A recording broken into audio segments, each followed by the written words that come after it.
Hey everyone, welcome back once again to my channel and this video will be the continuation of the first video। पहली video जो मैंने upload की थी ये उसी के कंटिन्यूएशन में है, क्योंकि प्रीवियसली हमने बात की थी ब्रेकफास्ट तक की, आपका ब्रेकफास्ट कैसा हो, आपका मॉर्निंग रूटीन कैसा हो। Now we will talk about rest of the day. अच्छा चलिए, आफ्टरनून में चलिए आपने ब्रेकफास्ट कर लिया। ब्रेकफास्ट के बाद में अगर जो लोग मान लो घर का काम हुआ और फिर आप काफ़ी एग्जॉस्ट हो जाते हो, तो उसके लिए फिर टाइम निकालिए अपने फ्रूट्स के लिए। देखिए 10 से 12 का टाइम जो आप होता है वो फ्रूट्स को अलाउड करिए। कोई भी एक सीजनल फ्रूट पकड़िए, आम है, खरबूज है, वाटरमेलन है, देन इस समय केले आ रहे हैं, इस समय लीची आ रही है। बहुत मतलब मुझे लगता है 8-10 तो सीजनल फ्रूट इस समय अवेलेबल हैं and that too not very much costly, तो आप आराम से उसे ले सकते हो। और उसके बाद में अपने फ्रूट्स कोशिश करिए 1 से 2 टाइम अपना फ्रूट को देने की। जिस तरह से मैं सब्जियों पे बहुत ज़ोर देती हूँ, उसी तरह से मैं फ्रूट्स पे भी बहुत एम्फेसाइज़ करती हूँ कि फ्रूट्स भी बहुत ज़्यादा मात्रा में लेने चाहिए। फ्रूट्स हो गए, आपने ले लिया 10 से 12 के बीच में, फिर उसके अंदर 2-3-4 घंटे का गैप हुआ, अब आपका 1.5 से 2 का टाइम आ गया आपका लंच का।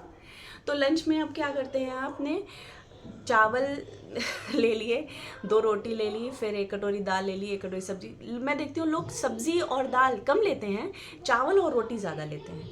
तो मैं सबकी बात नहीं कर रही हूँ, कुछ लोगों की बात कर रही हूँ मैं प्लीज़ ऑफेंड मत होइएगा। जिनको अगर कुछ गलत लगता है तो वो लोग कमेंट करके बता सकते हैं कि नहीं आपने ये गलत बोला, ठीक है। तो कोशिश करिए कि आपकी थाली में थोड़ा सा कर्ड भी हो, थोड़ा सा सैलड भी हो, थोड़ी सी दाल भी हो, दाल ज़्यादा हो और सब्जियां ज़्यादा हो। फिर आपने रोटी एक ही लेनी है, चावल ले लीजिए ठीक ठाक मात्रा में। मैं ये नहीं कहती कि वेट लूज़ करने के लिए चावल छोड़ने पड़ते हैं। देखिए मैं लोग कहते हैं कि चावल खाने से इंसान कमज़ोर होता है, खोखला होता है। मैं तो बचपन से तीनों टाइम चावल खाती हूँ एंड बिलीव मी, मुझे 1% भी थकान नहीं महसूस होती। एंड कभी मैं आपको अपना रूटीन भी शेयर करूँगी कि मॉर्निंग टू नाइट में कितना सारा मेरे पे काम होता है, क्योंकि मैं थोड़ा सा, आप कह सकते हो कि मुझे सफाई की आदत है, मुझे हर एक चीज़ परफेक्शन चाहिए होता है। अगर मैं सोने वाली भी होंगी, अगर कुछ काम बिखरा हुआ है तो मुझे नींद नहीं आती है। तो ये सब चीज़ें हैं and still I feel very much fit. Fitness होना मेरे हिसाब से पतला होना नहीं होता है। मेरे हिसाब से फिट का मतलब है कि आप 5 किलोमीटर भी चल के आए, आपको ये नहीं हाँफ रहे हैं, आप थक रहे हैं, तो ये 5 किलोमीटर चल के आने के बाद भी अगर आप खाना बनाने की हिम्मत जुटा पा रहे हैं, that means you are fit. ये मेरी परिभाषा है, हर किसी की अलग अलग हो सकती है, नो डाउट अबाउट दैट। चलिए, ये हो गया आपका आफ्टरनून का, मैंने बताया। उसके बाद में आप इवनिंग में हाफ एन आवर तो बहुत ज़्यादा बोल दिया मैंने, 15 मिनट्स की वॉक से शुरू करिए। 15 मिनट्स। आपकी लाइफ में कोई एक शख्स ऐसा होगा जिससे आपको बात करना पसंद होगा, चाहे वो कोई इन लॉज हो, चाहे आपकी मम्मी हो, चाहे आपका पति हो, चाहे आपका बॉयफ्रेंड हो, चाहे आपकी गर्लफ्रेंड हो, कोई भी पकड़िए, उससे 15 मिनट बात करते करते ब्रिस्क वॉक करिए। Not slow walk, brisk walk मतलब थोड़ा सा फास्टर। और वो वॉक करते करते 15 मिनट कब 20 में बदल जाएंगे, 25 में पता नहीं चलेगा आपको। पहले ही इससे शुरू करिए, फिर धीरे धीरे मैं आपको ये भी कहूँगी कि कोशिश करिए, अगर आप तीसरे चौथे मंजिल पे रहते हैं या फिर आप कॉलोनी में रहते हो जहाँ पर मल्टीपल फ्लैट्स होते हैं, तो आप कोशिश करिए 3 से 4 फ्लोर्स लिफ्ट अवॉइड करने की और खुद से वॉक करने की। और देखिएगा स्टेयर्स जो है ना, आपका लिए इतना बेनिफिशियल होता है स्टेयर्स चढ़ना। आपका एक तो बॉडी पोस्चर सीधा करेंगे, मतलब अगर आपके शोल्डर यूँ आप करके बैठते हो ना, आपके शोल्डर्स यूँ हो जाएंगे।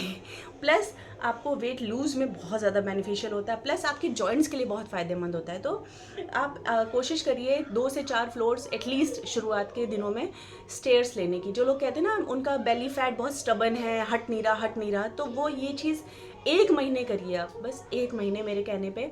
मतलब आप स्टेयर पहले 2 फ्लोर से शुरू करिए, एकदम से 4 फ्लोर मत चढ़ने लगेगा। फिर धीरे धीरे लगे कि हाँ अब मैं 2 फ्लोर चढ़ने में कंफर्टेबल हूँ, तो 3 से 4 दिन के बाद में 3 फ्लोर, फिर 4 फ्लोर, ऐसे बढ़ाइएगा अपना टाइम। ये हो गई। नेक्स्ट चीज़ है, एक्सरसाइज में आप जुम्बा कर सकते हो, आप डांस कर सकते हो। आपका कोई भी फेवरेट एक्टर है, एक्ट्रेस है, उसका गाना लगाइए, उसके मूव्स कॉपी करने की कोशिश करिए। लाउड म्यूज़िक पे लगाइए आधे घंटे के लिए। नहीं लाउड म्यूज़िक पे लगा पा रहे, कमरा बंद करिए, किसी को उतनी 15-20 मिनट कमरे में मत आने दीजिए और इन्जॉय करिए। आप ये जो 15-20 मिनट खुद को देंगे ना, आपका ये जो माइंड है इसमें इतना पॉजिटिविटी, इतना जो आपका कहते हैं ना एनर्जी लेवल हाइप हो जाता है जब आप खुश होते हो। तो उसके लिए आपको अंदर से खुश होना ज़रूरी है, सिर्फ ऊपर यूँ मुस्कुराने से कुछ भी सही नहीं होता है। तो ये हो गया आपका इवनिंग टाइम। डिनर में मैं, अगर आप मुझसे पूछोगे, मैं डिनर में कुछ नहीं लेती सिवाय एक गिलास गर्म दूध के। अगर गर्मियाँ हैं तो फिर ठंडा दूध लेती हूँ, और that too without any sugar, without any honey, मैं कुछ नहीं मिलाती हूँ। हाँ, किसी दिन अगर मुझे ये लग रहा है कि नहीं मुझे फ़ीवर आ गया है या कोई वजह से, तब मैं उस दिन हल्दी वाला दूध लूँगी, अदरवाइज़ मैं दूध में कुछ भी मिलाना प्रेफर नहीं करती हूँ। और ये मेरी बचपन से आदत है, ऐसा नहीं है कि एकाएक नई नई आई है। तो वही मैं कह रही हूँ कि जो हैबिट्स मैं बचपन से लेकर के चल रही हूँ, शायद उन्हीं की देन है कि आज मैं खुद को इस एज में इन 2 बच्चों के साथ में भी बड़े इजीली अपनी फैमिली को मैनेज कर पा रही हूँ। एंड आप लोग भी कर सकते हो, बहुत इजी है। तो ये हो गया इवनिंग में। नाइट टाइम में जो भी, अगर आपको लगता है कि आप बगैर खाना खाए नहीं सो सकते हो, बस कोशिश करिए उस टाइमिंग को थोड़ा कम करने की। अगर आप 10 बजे खाना खा रहे हो तो 9 बजे खाने की कोशिश करो, 9 बजे खा रहे हो तो 8 बजे खाने की कोशिश करो। लेकिन कोशिश करिए कि जो 6 से 8 के बीच में है, इस समय में अपना डिनर जो है वो ख़त्म कर लीजिए। उसके बाद में अपना 8 बजे के बाद आप फ्री हो गए, खा पी के किचन का काम ख़त्म हो गया, आप 2 घंटे बच्चों के साथ बैठिए, उनका होमवर्क देखिए, हस्बैंड के साथ बैठिए, उनसे बातें करिए, इन लॉज के साथ बैठिए। तो आपको भी लगेगा कि हाँ, मैं फ्री हूँ, अब मेरे पास टाइम है सबसे बतियाने का। वरना लोग 10 बजे तक खाना ही खाते हैं, 10:30 बजे बिस्तर में सोने चले जाते हैं, अपना अपना कमरा बंद कर लिया। तो फिर कब कौन किसको टाइम देगा, कब वो बॉन्डिंग बनेगी, कब रिलेशनशिप स्ट्रांग होंगे। तो इसीलिए कहती हूँ, हर एक काम को जब आप टाइमली करोगे ना, तो आप सभी अपनों को समय भी दे पाओगे। तो इन्हीं सारी बातों के साथ में आज मैं अपनी इस वीडियो को ख़त्म करती हूँ। अगर बातें अच्छी लगी हों तो लाइक कर देना, और चैनल को सब्सक्राइब प्लीज़ कर देना। देखिए, अभी मैंने इनिशियली स्टार्ट किया है, और मैं कोशिश कर रही हूँ आप सबके सपोर्ट से ही मैं अपना प्रॉपर एक कैमरा ले सकूँ क्योंकि मुझे पसंद नहीं है कि मैं किसी और से हेल्प लूँ। और अगर वीडियो अच्छी लगी हो तो प्लीज़ लाइक कर देना। मिलते हैं आपसे अपनी अगली वीडियो में। Till then take good care of yourself. मस्त रहिए, खुश रहिए, मुस्कुराते रहिए। लाइफ बहुत खूबसूरत है।